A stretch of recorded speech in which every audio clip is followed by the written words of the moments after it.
जीव हमारी जाति है, मानव धर्म हमारा। हिंदू मुस्लिम सिख ईसाई धर्म नहीं कोई न्यारा।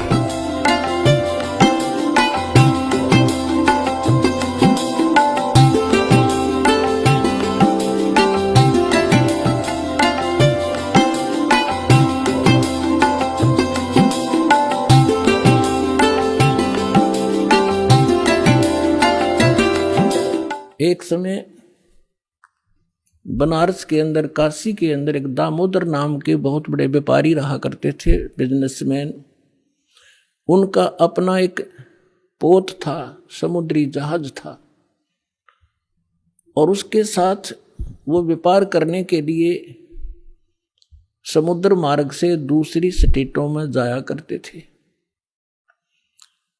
उसके साथ और भी उसी शहर के आसपास के काफी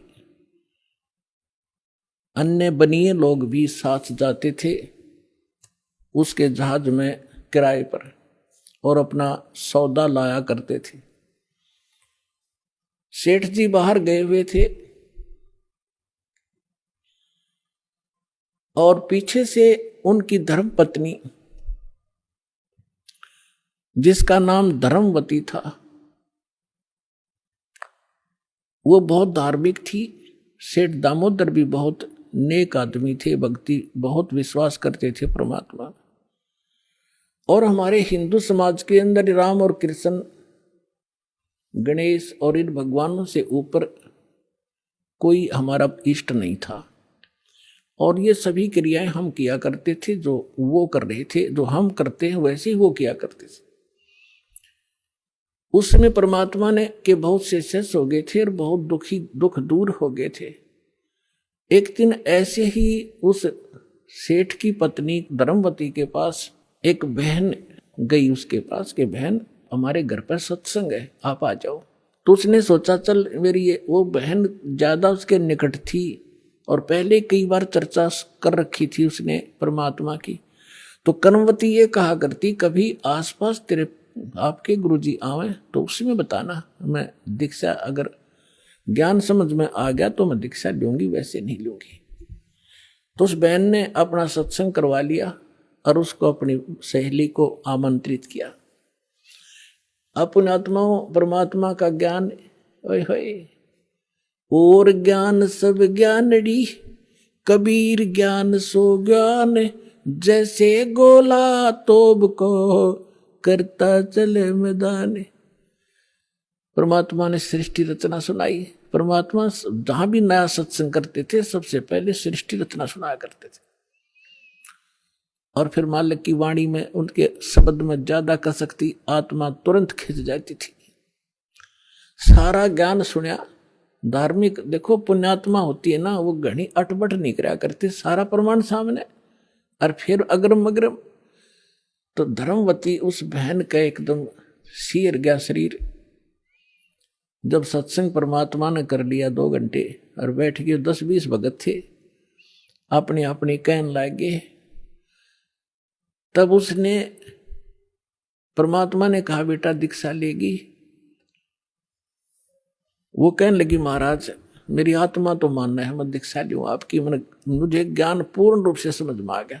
कुछ तो उस बहन ने कई बार सुना रखा था और फिर परमात्मा ने फिर उसको सही सुचारू कर दिया।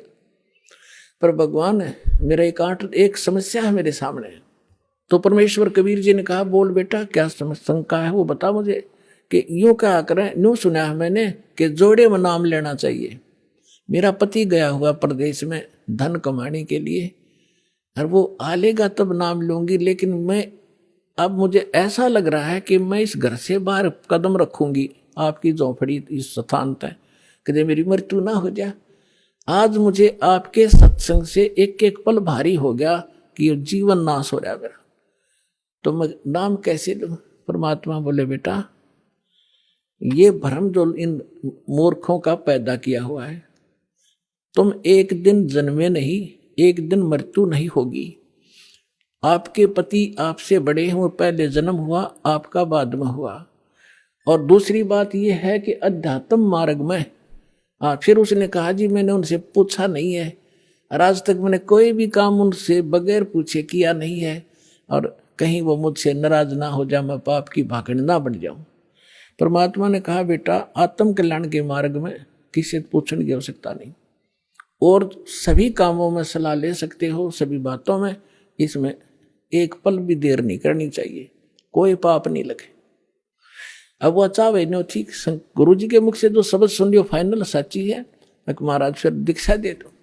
अब उसने नाम ले लिया।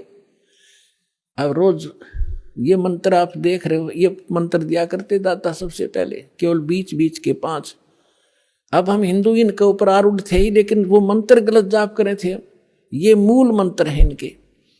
जैसे आपको बहुत बार बताया है, जैसे एक भैंसा होता है या ये बैल होता है, खागड़ जिसने कहे, उसने वैसे कहे जाओ भैंसा भैंसा, कतई नहीं सुने। अरे एक बार न्यू कर दिया हुर्र, वो न्यू देखेगा और भाग उसकी तरफ दौड़ना हो जाएगा। तो उसका अट्रैक्शन है, विवश है उसके उस शब्द से, वो खिंच जाता है। तो ये वो मंत्र है। और परम संत से लिए बिना ये मंत्र सूखे जाप करने तो लाभ नहीं हो। एक नियम है, उस नियम के अनुसार ही आपने चलना पड़ेगा। तो ये मंत्र दिए उसने, मतलब गदगद होगी, अक्सर भगवान ही न था। यही तो हम देवता पूजा करते थे। परमात्मा ने कहा बेटी यह पूजा नहीं है, ये यहाँ के संरक्षक हैं, और मूल पूजा तो सतगुरु की है। अब परमात्मा ने उस समय ये तत् और सत और सार, ये सार नाम ये छुपा कर रखना था। ये प्रथम मंत्र इसलिए दिया था कि इनके संसारिक काम सुलझे रहेंगे, इनको सुख होता रहेगा, इनकी भगवान में आस्था बनी रहेगी, और इस मंत्र से इनका जन्म मनुष्य का होता रहेगा। इन आपको यहाँ तक लाना था, इस बिचली पीढ़ी तक। धर्मदास मेरी लाख दुहाई, ये मूल ज्ञान और मूल मंत्र की बाहर ना जाए। मूल मंत्र मूल ज्ञान बाहर जो पढ़ी, बिचली पीढ़ी हंस नितर ही। मूल ज्ञान तब तक छुपाई जब तक द्वादश पंथ ना मिट जाए। जब तक ये कलयुग 5505 वाला समय नहीं आना था, तब तक इसको गुप्त रखना था। सभी महापुरुषों से परमात्मा ने प्रतिज्ञा दिला दी थी। तो इस मंत्र को पाकवा तो गदगद होगी, खूब डट कर भजन करे, आत्मा बिल्कुल खुश होगी। जो भूत प्रेत की बाधाएं थी थोड़ी बहुत सबके घर में बढ़ रहेंगे, वो भाग भूगे, उड़गी सी काया होगी। अब क्या हुआ, सेठ जी आए 1 महीने के बाद में। अब वो बुद्धिमान बहुत थी, उसने सोचा कि मेरे पति को यदि कोई थर्ड पर्सन नु बतावेगा कि तेरी पत्नी सत्संग में जाती है और रात को जाती है, क्योंकि परमात्मा अधिकतर रात को सत्संग करते थे, क्योंकि दिन में तो किसी को फुर्सत नहीं छोड़ रखी काल ने धंधे में। तो उसने सोचा कि ये कहीं इसके मन में मेरे प्रति कोई दोष ना आ जा और हमारा घर नरक बन जावे।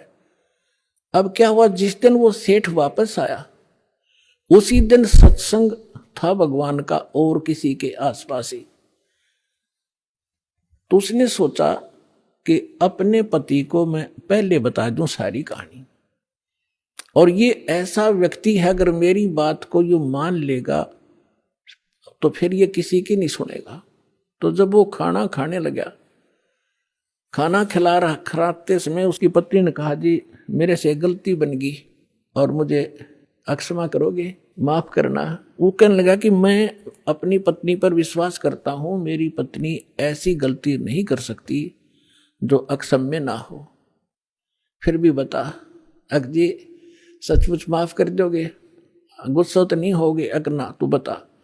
मैंने जी आपके पूछे बिना, मैं ऐसे मेरी पड़ोसन नाम ले रखा है और उसके साथ में सत्संग में चली गई और परमात्मा की वाणी सुनी मैंने, मेरा दिल कर गया नाम लेने, और मैंने आपसे पूछे बिना दीक्षा ले ली। तो वो बोला बड़ी अच्छी बात, इसमें क्या पूछना था, या कोई बुरा काम किया तने? भगवान की भक्ति की, बहुत अच्छी बात है। उसका उल्गा सा हृदय हो गया, अके भगवान बड़ी दया करी दाता, ये तो बिल्कुल सरल देसी बन गया। फिर उसने एक और पॉइंट सोचा कि एक बार इसको वो सत्संग स्थल दिखा दूं जहां हम जाते और आते हैं, ताकि लोग इसको भ्रमित ना कर दें तेरी पत्नी रात में भी जाती है, तो यो आदमी का जल्दी सी सेट नहीं होया करे। और उस दिन सत्संग भी था। तो उसने कहा जी ऐसा है, गुरु जी का आज सत्संग है वहां पर, और मेरी साथ की सारी सहेली चली गई, मैं आपके भोजन पानी में लग गई और देर होगी, और ना गई तो गुरु जी के दिन नाराज हो जा, आप मेरे साथ चल पड़ो। तो वो कहने लगा देखो मैं थका हुआ हूं, दूर से आया हूं, आप जाओ। और नो बोली आप मैं जाऊं कैसे, रात का काम, कोई साथ नहीं मेरे। तो कहने लगा मैं चल पड़ूंगा और जाते मुझे नींद आवेगी, बता मैं क्या सत्संग सुनूंगा। उसने पता था कि एक बार यूं चल पड़ा और सत्संग सुन लिया तो आली नींद इसने। तो वो कहने लगी आप यूं करियो, पीछे से बैठ जियो, नींद आ जाता सो जाइयो, गुरु जी कुछ ना कहा करे। तो उसने सोचा चल फिर तो कोई बात नहीं। वो दोनों पति पत्नी आ गए। अब बैठ गई पाछे ने, वो बैठ गया पीछे ने, भगतनी बैठ गई भगतमतियों में। परमात्मा ने वह सृष्टि रचना फिर सुनाई। वो तो जाने थे चोट ने सामने मारना। अब लाला जी ने किसी नींद आवे थी, उसका कलेजा फट गया, थर थर का पैगात सारा, और नौके सोके सुने ज्ञान कड़ी कसूती तरह। अब सारा ज्ञान सुन लिया। जब अपनी उसकी पत्नी आई, जी नींद तो नहीं आई, कि नींद करे मेरे तो बेचैनी होगी, काहे की नींद आवे थी, एक न्यू पूछ ले गुरु जी ते मुझे नाम दे देंगे। तो उसने जाके कहा महाराज जी भगत जी आए हैं और यूं कहे दीक्षा मिल जाएगी। कहा बेटा बोला। तब उसने बोली कहा जा नाम देंगे आपको। सेठ जी जाकर बैठ गया पास में, कहने लगा भाई सुन ले लाला जी। परमात्मा बोले देखो सेठ जी आप हो इन देवताओं के गणे पुजारी, और परमात्मा का नाम लेने के बाद आन उपासना नहीं करनी होगी। वो कहते 100 वर्ष सतगुरु की पूजा, एक दिन आन उपासी और वो अपराधी आत्मा फिर पड़े काल की फांसी। 100 वर्ष गुरु की अनुसार साधना कर ली, सतगुरु के अनुसार, एक दिन भी आन उपासना कर ली ना किसी देवी देवता की, पिछली सारा भट्ठा बैठ जाएगा तेरा। तो वो लाला जी बोला सेठ दामोदर, कहने लगे महाराज जी मैं बाणिया हूं और सौदा करना खूब जानता हूं, मैंने सारा कुछ सुन लिया और सब कुछ देख लिया। आज मैंने सारे कथा सुन रखी खूब बड़ी बड़ी, जो ज्ञान आपने दिया इस पृथ्वी पर नहीं, और मैं जो वचन कराया करूं दाता और पक्का करता हूं, आप मेरे गुरु, मैं आपका चेला। फिर कहा कि भाई देख मैं दानक और तू लाला जी, कल न तेरी बरादरी वाले भी तुझे धिक्कारेंगे। ने बोला जी मुझे नाम दो और आप साथ रहियो दास के, जो होगा सो देखी जाएगी, मुझे दीक्षा दो। और परमात्मा ने कहा कि और उपासना नहीं करोगे फिर किसी देवी देवता की, नहीं तो नुकसान हो जाएगा। लेकर नाम, और परमात्मा का हाथ से चित्र बनाया करते थे, वहां जब का हाथ से बनाया करते थे, सब जगह मिला करते थे। वो फोटो ले गया, जो विधि बताई थी विधान वो शुरू कर दिया आपने। फिर कुछ दिन के बाद वो कई दिन सत्संग सुने, फिर व्यापार में जाना था तो सभी वो दूसरे व्यापारी भी साथ थे। अब उसने क्या किया, उस जहाज के अंदर उसने अपना एक कक्ष बना रखा था जिसमें सारे देवी देवताओं के फोटो थे, और वहीं अपना घंटी बजाया करता, बैठ कर आरती करा करता, जय गणेश देवा माता थारी पार्वती, ये सारी कथा सारी आरती करा करता। अब उसने क्या किया, जाके पहले सारी मूर्ति उठाई और समुद्र में जहाज उठाए, समुद्र में जल प्रवाह कर दी, और एक फोटो परमात्मा कबीर जी का लगा लिया। अब दूसरे जो थे वो लाला जी, उन्हें देखा रहे दामोदर ये देवी देवताओं के फोटो कहाँ गए। तो उसने बताया भाई मैंने दीक्षा ले ली गुरु जी से, और गुरु जी का जो सतगुरु की पूजा करते हैं ना, वो देवी देवताओं की पूजा नहीं करनी होती, इसलिए मैंने वो आदर के साथ जल प्रवाह कर दिया।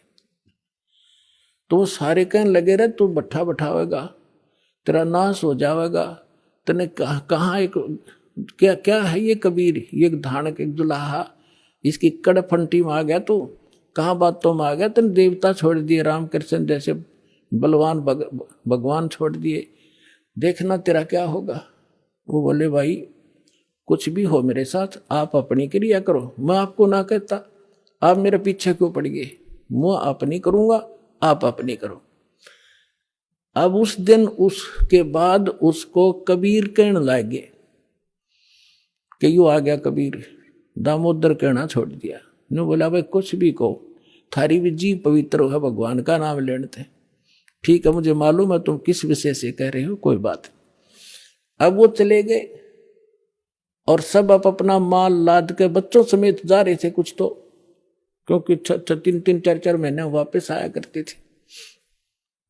जब वापस आ रहे थे पूरा माल लाद के, और बीच में जब आ लिए समुद्र के, एक भयंकर साइक्लोन उठा, तूफान, समुद्री तूफान 30-40 फुट ऊंचा होकर, और इतनी 200 किलोमीटर प्रति घंटा की स्पीड से चला करता, जहाज का तो निशान भी ना पाओ उसमें कित पड़ा है। और देख लिया उन नबी, क्योंकि छोटे मोटे तूफान कई बार ऐसे होते थे, उनको पता था ऐसी स्थिति थी बहुत भयंकर होती है। दिन का समय था, उन्होंने देखा तूफान उठ गया भाई, शाम का समय था, बिल्कुल सूर्यास्त होने वाला था। अब इतना भयंकर तूफान उठा, उन्होंने देखा कि वो तो भाई हो गया, काम बिगड़ गया। और तो थोड़ी बहुत तूफान दूर था, समुद्र में हलचल पहले शुरू होगी और जहाज डगमग करने लगा जो बुरी तरह। अब सारे अपने अपने देवता ने याद करें, कोई राम ने, कोई कृष्ण ने, जो भी जिसका इष्ट था, और दामोदर शांत बैठे। अब सब घबरा रहे थे, घिगी बंदगी, बच्चे मरे, सारी संपत्ति का नाश हुआ था। तो वो कहने लगे, दामोदर आप क्यों नहीं अर्ज करते अपने गुरुजी से कि मैं क्या करूंगा, मेरा गुरुजी तो गरीब सा व्यक्ति है, मेरे भगवान, और आपके इसे ताकतवर भगवान जी ने पहाड़ तक ठा दिए, आप बच्चों के मैं बच जाऊंगा, आप कर लो अपनी अर्ज। जब उन्होंने देखा कोई जतन काम नहीं कर रहा, उनमें एक वृद्ध लाला जी था, नो क्या कर भाई, क्या अगर सतगुरु का भगत तगड़ा हो से आप एक वे अर्ज कर दो। नो बोला तुम बैठ जाओ, कदे बीच में फिर नो को महाराज ने सुन ली थी, अग बैठा को नहीं जाता, तो कर लिया रजम बंद हो जाते। तब परमात्मा खड़ा होकर दामोदर ने कहा था, हे परमात्मा आपका ज्ञान समझ में आ गया, और मैंने आपकी महिमाएं निकाल घड़ी गा रखी है, और दाता मुझ नीच के, ठीक है आप तो समर्थ हो, सक्षम हो, कुछ भी कर सकते हो, अगर आज कोई उक चुक होगी मुझ नीच के कारण होगी, मेरे में कोई त्रुटि होगी, मैं आपकी मर्यादा ठीक नहीं कर पाऊंगा। हे परमात्मा आपकी बेइज्जती का कारण ये दास बनेगा। न्यू कह गो बेहोश हो गया, हृदय से पुकार के इस बात ने सोच कर मैं तो बहुत क्या करता, परमात्मा न्यू कर दिया, उसका न्यू कर दिया, उसके ऐसे कर दिया। इतने समय में अंधेरा हो गया, रात के 8-9 बज गए, और तूफान ऐसे बैठ, चांदनी रात्रि थी, ऐसे बैठ गया जैसे छाड़ा सा वहीं का वहीं, नो का नो धरती।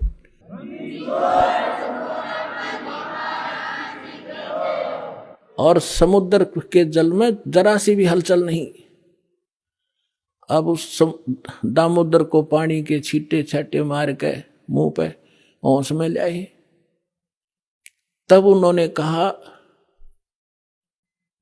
कि भाई दामोदर हमसे बड़ी घनी गलती हुई, हमने आपके गुरुदेव की बेइज्जती करी, हम कति नीच प्राणी हैं। और उन्होंने संकल्प कराया था कि यदि आज जान बच गई, हमारे भगवान तो फेल हो लिए, जब आज ये तूफान रुक गया, हमारी जान बच गई, दामोदर हम तेरे साथ चलाएंगे, नाम लेंगे उस परमात्मा का।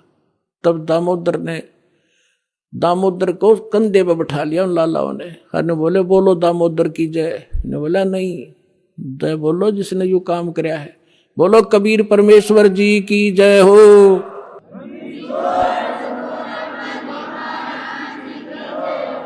अब उधर से परमात्मा उसी दिन रात्रि में सत्संग कर रहे थे 7-8 बजे सी, और सर्दियों का मौसम था।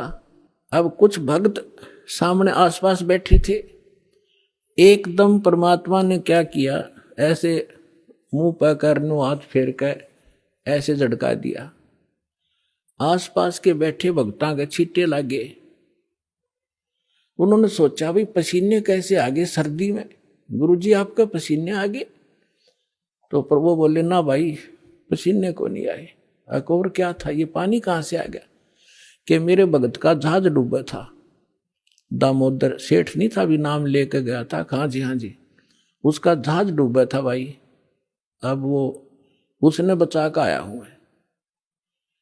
अब वो भगत सोच रहे थे भाई, अब क्योंकि हम भक्ति अवश्य करते हैं लेकिन विश्वास दृढ़ नहीं होता, और परमात्मा कहते हैं कहा हो तो हरि नाम से, जब मन में नहीं विश्वास, बिना विश्वास के जो भक्ति करते हैं वो सफल नहीं होते। तो वो कच्चे से थे और मन में उनका न्यू थी, ऐसे ही शब्द गा रहे थे, ज्ञान सुना रहे थे, पसीने आगे होंगे, हमारे सामने बैठे और वहां कैसे समुद्र में जहाज बचा के आए हैं, वो तो बात कही आई हुई। अब वहां से जब वो चलकर आए सेठ, 1-2 दिन और लग गया उन्होंने। उस दिन फिर सत्संग हो रहा था। वो पहले अपने घर गया, घर जाके पता चला कि मेरी धर्मपत्नी भी उड़े जा रही है, सत्संग में गई हुई है। और सारे वो सेठ ने बोले पीछे घर जावांगे, और सारे बच्चा ने साथ ले रहे, पहले अब परमात्मा का उपदेश लेंगे जब घर बढ़ाएंगे। अब हमारा बाकी आज का जीवन, आज के बाद का जीवन उनका ही हमारा, और सारे वहां चलेंगे। सीधे वहां 15-20 लाला जी और उनका परिवार। अब क्या हुआ, अब उधर सत्संग चल रहा था और वही भगत मिले जुले से वो आया करते उस क्षेत्र में, तो सारे वही बैठे। और पीछे थे क्या हुआ, वो सारे के सारे जाकर बाहर खड़े हो कहने जय हो पाबंदी छोड़ कबीर साहब की, जय हो भगवान कबीर साहब की। परमात्मा बोले रे बाहर कौन शोर कर रहा, पता करके आइयो। अब जो ही वो बाहर गए भगत पता करने आंगन से बाहर, तो उन्होंने देखा दामोदर को, वो सब जाने थे क्योंकि वो आते जाते थे सत्संग में। तो उन्होंने आकर बताया जी दामोदर सेठ आ रहा है और उसके साथ और कई लाला जी हैं, सेठ हैं, और आपका दर्शन करना चाहते हैं। बोला बुला लो भाई, क्या बात होगी। वो सारे आगे चरणा में अपने दंडोत प्रणाम करें, हे भगवान आपने दया कर दी, हमारे जीवन रक्षा कर दी। परमात्मा हमसे बहुत भूल हुई, हमने बहुत गलती की, आपके भक्त को बहुत सताया, टॉर्चर किया, इसको माफ करो हम अपराधियों को। भगवान आपने हमारी जान बचा दी, हमारा जहाज डूबता आपने बचा दिया। परमात्मा बोले क्या कह रहे हो भाई। और परमात्मा चाहते थे जिनका मन में शंका थी वो उनका भ्रम निवारण करने के लिए सच बताओ सारी कहानी क्या हुआ था, कि भगवान ऐसे ऐसे हो गया था। हमने अपने सारे जंतर मंतर कर लिए थे, कोई राहत नहीं मिली। फिर हमने आपके भगत आराध करी थी, इसने आपको पुकारा के मंत्र पढ़ा यू दाने, यो बेहोश हो गया आपको पुकार के। तब कहा बेटा मैं ही वहां पहुंचा था और आपकी रक्षा करी थी, और आपका अब सौभाग्य है कि आपको इस संकट आपके लिए वरदान से दोगा कि आपके समझ में आ गई और आप यहाँ आगे दीक्षा लो और अपना कल्याण कराओ। सभी ने नाम लिया, उनका कल्याण हुआ। बोलो सतगुरुदेव।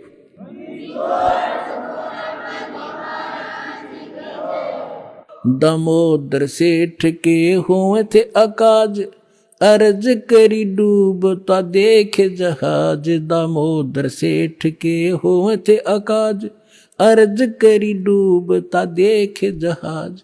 लाज मेरी रखियो गरीब नवाज, समुद्र से पार लंघाने वाले। लाज मेरी रखियो गरीब नवाज, समुद्र से पार लंघाने वाले। धन धन सतगुरु सत कबीर भक्त की, पेड़ मिटाने वाले सत साहिब।